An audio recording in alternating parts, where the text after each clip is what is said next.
Je vous propose aujourd'hui de revenir sur ce que l'on entend dans la presse au sujet des plus grandes survenues d'épisodes de paralysie de sommeil lors de l'infection à Omicron. Cela fait écho à des témoignages de patients dans la presse britannique.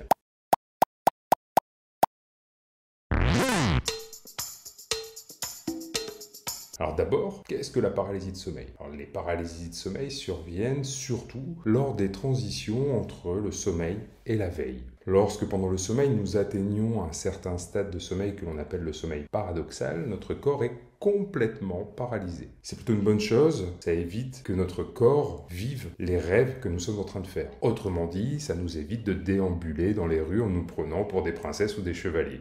Plutôt une bonne chose. Lorsque l'on passe de ce stade de sommeil paradoxal à l'éveil, il arrive parfois que le corps reste paralysé, mais que l'esprit, lui, est déjà complètement réveillé. On a donc l'impression de ne pas pouvoir bouger, de ne pas pouvoir crier que nous sommes paralysés, ça peut être difficile à vivre. C'est tout à fait physiologique et cela peut survenir chez tout le monde. Si on se réveille plus fréquemment pendant ce stade, à l'occasion d'un rhume par exemple, eh bien on peut présenter plus de paralysie de sommeil. Vous l'aurez compris, le sommeil peut être perturbé par le virus Omicron comme il le serait par n'importe quel virus de l'hiver et majorer le nombre de réveils en sommeil paradoxal et donc de la même manière le nombre de paralysies de sommeil. Alors l'état actuel des connaissances, Omicron n'entraîne donc pas plus spécifiquement de paralysie de sommeil qu'un autre virus. J'espère avoir répondu à votre question et je vous dis à bientôt.